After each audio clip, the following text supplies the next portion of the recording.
What's happening, world? B Marsh Boxing. We back at it with another boxing video. What we doing today? Fights we didn't get to see. Absolutely, fights we didn't get to see. Please check out my playlist. We're gonna take you back to the year 2000. Yeah, absolutely. But before I proceed, please go ahead and check out my playlist. I got over 30 fights in boxing history, fights that we didn't get to see. Fights that should have happened between two contemporaries at the same time, but for some reason or the other, the fight never happened. Not no mythical matchup thing. Nah. You know what I'm saying? This isn't who would win. Like a mythical matchup, for example, who would win? Finito Lopez or Roman Gonzalez at 100 and at strawweight. Nah, this ain't them type of videos. This ain't who would win, Mike Tyson versus Deontay Wilder. Nah, it's not a mythical matchup. This are two fighters always in the same era, same weight class, two contemporaries, guys who should have fought each other, but for some reason or the other, the fight never happened. You know what I mean? So we're going to take you back to the year 2000. Absolutely, 2000. And we have an undisputed champion by the name of Lennox the Lion Lewis. Lennox Lewis holds a WBC strap. He holds a WBA strap and an IBF strap. But those days, you only needed 3 world titles to be undisputed. You know what I mean? You didn't need the WBO. You know what I'm saying? So Lennox Lewis is the undisputed heavyweight champion of the world.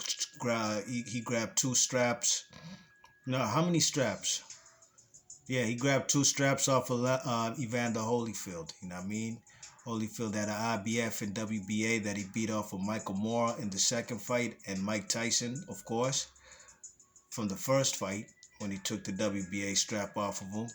Lennox Lewis is at this particular time a 2-time champion because he regained back a WBC strap that he lost in the first fight when he fought the man Oliver McCall, okay, in 94, right? Yes, indeed. So that's what we're talking about today. Lennox Lewis versus the WBA mandatory, the number 1 guy at in the WBA rankings, and that's John the Quiet Man Ruiz. You know what I mean? John the Quiet Man Ruiz from Massachusetts. You know what I mean? My former home state.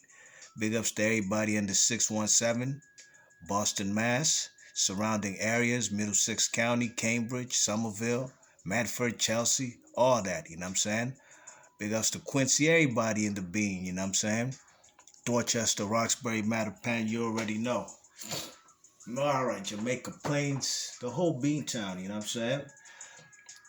So that's where the man John Ruiz is from. He's a guy from Chelsea, Massachusetts, you know what I'm saying? And John Ruiz, he himself became a 2-time world champion, heavyweight world champion, became the first Hispanic fighter to ever hold a heavyweight title, the first Hispanic heavyweight champion ever in boxing life. That will never be taken away from John the Quiet Man Ruiz, you know what I mean?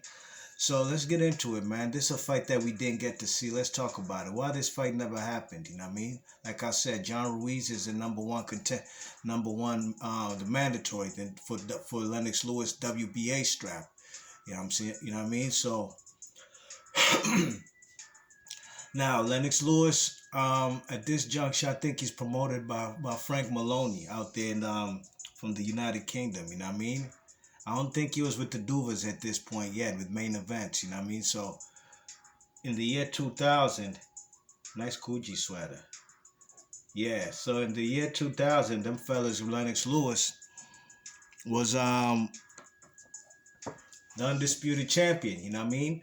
His mandatory, like I said, John Ruiz. Now, why the fight never happened? Okay, let's get into it, man. Let me jog my memory. So the man Lennox Lewis got stripped of his WBA belt because he did not fight the man John Ruiz. Why did he not fight John Ruiz? Well, John Ruiz was his mandatory. The man Lennox Lewis was waiting to fight what's that guy's name? That American dude from Chicago, Michael Grant. Okay. Michael Grant was ranked number 2 in the WBC and the IBF. You know what I mean? So that's who the man Lennox Lewis decided to fight rather than the quiet man, John Ruiz. Now, HBO had been building the guy Michael Grant. You know what I'm saying? Michael Grant's previous fight before he fought Lennox Lewis, he fought what's that, the Polish guy, Andrew Galata, and he got put on the canvas, as a matter of fact, in the first round. You know what I mean? He had to face some adversity in that fight, but I guess when he beat the man, he stopped the man Galata in the 10th round, if I'm not mistaken. So now the man, I guess, Michael Grant is ready for a step-up fight for a world title shot. You know what I mean? Even though the man John Ruiz was the one mandated to fight the man Lennox Lewis, and Lennox Lewis had no problem fighting the man. Let's not get it twisted. He wanted to go ahead and fight the man. You know what I'm saying? The WBA, they said that he has to fight the man. You know what I mean? But then, matter of fact, the WBA, I think, made an exception for Lennox Lewis not fighting his mandatory, what's his name, John Ruiz, you know what I mean? So he was going to bypass John Ruiz, still fight the man Michael Grant while still retaining his WBA strap. Now, John Ruiz' promoter at the time was none other than Don King. Don King found a loophole in the contract that said after the man Lennox Lewis, whoever wins between Lennox Lewis and Evander Holyfield, the second fight for Undisputed, whoever wins that fight, you know what I mean? Whoever wins that fight is contractually obligated to fight the man, the quiet man, John Ruiz, you know what I mean? So, Lennox Lewis, like I said, he was going to fight the man Michael Grant and still retain his WBA strap, but Don King took him to court and they won the lawsuit, and that meant that the man Lennox Lewis had to fight his man though in the WBA, John the Quiet Man Ruiz, you know what I mean? Now, rather than go ahead and proceed to fight John Ruiz, Lennox Lewis decided, you know what, forget about it. He got stripped. He said he's not fighting that guy. He's going to fight the man Michael Grant, you know what I mean? Michael Grant was seen as, HBO, like I said, was building the man. They was pushing for the man to get the fight, you know what I mean? Like I said, HBO had been showcasing Michael Grant's fights. You know what I mean? And that's why the man Lennox Lewis might have been pressured from HBO also to fight the man Michael Grant rather than a guy who HBO considered a negative, boring fighter in John Ruiz. You know, the man Larry Merchant used to always go in on the man John Ruiz, you know what I'm saying? He gave the public perception that this guy is a BS heavyweight, you know what I mean? He's not the prototypical type of heavyweight that people want to see. And that's the rhetoric that the man Larry Merchant was spewing out there. And Lennox Lewis decided to go ahead and fight the man Michael Grant. But before we even proceed with this video, 1994, when the man Lennox Lewis was preparing himself to fight the man Oliver McCall, the first fight where he lost his world title in the second round, got stopped. You know what I mean? What you call it? At them times, 94, the man John Ruiz had been fighting in England. As a matter of fact, he was promoted in England. You know what I'm saying? He was in the same stable as the man Lennox Lewis. And rumor has it that, they were in the same sparring, in the same training camp. And the man Lennox Lewis was sparring with John Ruiz to help him prepare for the man Oliver McCall. And before you know it, the man Lennox Lewis gets dropped. You know what I'm saying? And he's having a hard time with the man Andy Ruiz style. I said Andy Ruiz, excuse me, John Ruiz style, you know what I mean? That jab, you know what I mean? And the smash and grab technique, you know what I'm saying? That's how the man Andy Ruiz used to fight. You know what I'm saying? Andy Ruiz's whole technique, his whole fighting style changed after 1996 when he got knocked out by David Tua in like 17 seconds in the first round. Got put to sleep. It was a devastating, brutal, horrific, violent KO, you know what I'm saying? So his whole style changed after that. And as a matter of fact, that's one of the main reasons John Ruiz got kicked out of the sparring sessions and training camp with the man Lennox Lewis in 1994, because this guy was giving Lennox Lewis too many problems, you know what I mean? So maybe that's another reason and incentive why the man, what's his name? Lennox Lewis decided not to fight this guy. You check it, but that's what happened. You know what I mean? It's a fight we never got to see. The man though was the WBA. For the WBA was John Ruiz. So Lennox Lewis got stripped of the belt, and the belt was now vacant. And guess who fought for it? The fight you see right there on your television screen. Um, Holyfield versus John Ruiz for the vacant WBO strap, and I believe that was in the year 2000. Okay, so that's what we got from the backdrop, the background of the story, you know what I mean, of why the fight never happened. You know what I'm saying? So, let's talk about it, you know what I mean? Now, John Ruiz, really and truly, he ain't never faced no punches after he fought the man David Tua. And that's a real fact, you know what I mean? As a matter of fact, he fought a lot of obscure opponents, fellas we never heard of, you know what I'm saying? And I personally think that that's how he even got to be in the number one mandatory contender for the strap, for the WBA strap, is because he was down with Don King, and Don King maneuvered this guy to go all the way to the number one ranking after fighting nobody of note except maybe way past his prime, Tony Tucker. You probably saw the Tony Tucker fight in the highlights, and he beat the shit out of him, you know what I mean? That was actually one of the best performances I've ever seen from the man John Ruiz. He stopped him, I believe, in the 11th or the 12th round. I remember it was a late stoppage, so he never fought no punches after that devastating KO by the man David Tua, you know what I'm saying? You check it, so, he was ready for the man Lennox Lewis, you know what I mean? He was ready for the fight. Unfortunately for him, he never got the fight, you know what I mean? So let's get into it, man. Let's break down the styles and break down what would happen in this fight, I personally think in this fight, you know what I mean?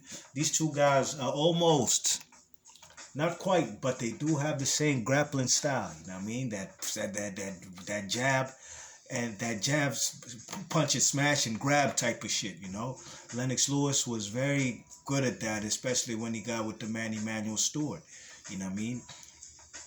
Shorten up, rather than throwing looping hooks, he tightened up his straight shots, you know what I mean? You know what I'm saying? And not so much relying all day, every day on the right hand cross and being right hand cross happy. Emmanuel Stewart taught him how to dictate the pace for generalship with the jab, you know what I mean? Lean on opponents and use that heavy, you know what I mean? That heavy frame that the man Lennox Lewis has. But guess what? The man Andy Ruiz got a big heavy ass frame too, you know what I'm saying? And the man Andy Ruiz, he mastered that crazy, he had a kind of crazy TikTok type of jab, you know what I'm saying? There's rumors that the man Andy Ruiz, after the loss to the man David Tua, he went over there to to China and got on some kind of special diets to help him strengthen his chin out, you know what I'm saying? And also work on his lowering you with that jab he had, you know what I mean? That TikTok type of jab. And Andy Ruiz, to me, the best part of his game was his jab. You know what I mean? Besides grabbing people, which was a technique that him and Lennox Lewis and Klitschko's and many heavyweights, they perfected, his jab was the best part of his game. But Lennox Lewis had a great jab too, you know what I mean? And I think this fight right here would be, Lennox Lewis, I think, would be trying to knock his opponent out, you know what I mean, from the get-go. I think you'd see a type of fight like how the fight started with Michael Grant. Michael Grant was a big 6'8" type of heavyweight. I mean, I think that the man John Ruiz, would be trying to box and trying to keep it safe with the jab and smash and grab. Got a very nice right cross, you know what I'm saying? You know what I mean? But being 6'2" and the man Lennox Lewis at 6'5", I think Lennox Lewis obviously has a longer reach at over 80 inches. I think Lennox Lewis would catch him with some nice uppercuts on the inside, you know what I mean? And like I said, Lennox Lewis would be trying to go for the kill from the get-go. I don't think there'd be much filling out from the man, you know what I mean? He might get a point deducted from, Lennox Lewis, the type of guy, you know what I'm saying, who does a lot of clinching, might hold your head down and throw some uppercuts and shit while holding your head down. Might be a lot of rabbit punching, you know. I think that's where the edge would go to Lennox Lewis when it comes to on the inside, roughhouse tactics. If the man Andy Ruiz want to mix it up on the inside with the man Lennox Lewis, I guarantee you'll be seeing a lot of rabbit punches, a lot of holding the head down, you know what I'm saying, and mean uppercuts, you know what I'm saying. And I think the man John Ruiz, it would work against him, that smash and grab technique, because Lennox Lewis is the master smash and grab type of guy, and he's even heavier in weight and would lean the hell on the man. Would be leaning all over the man John Ruiz, to tire him out. And before you know it, man, I think he's gonna get caught with some mean uppercuts on the inside. You know what I'm saying? I think John Ruiz would probably get stopped in probably, I don't know, the eighth or ninth round, you know what I'm saying?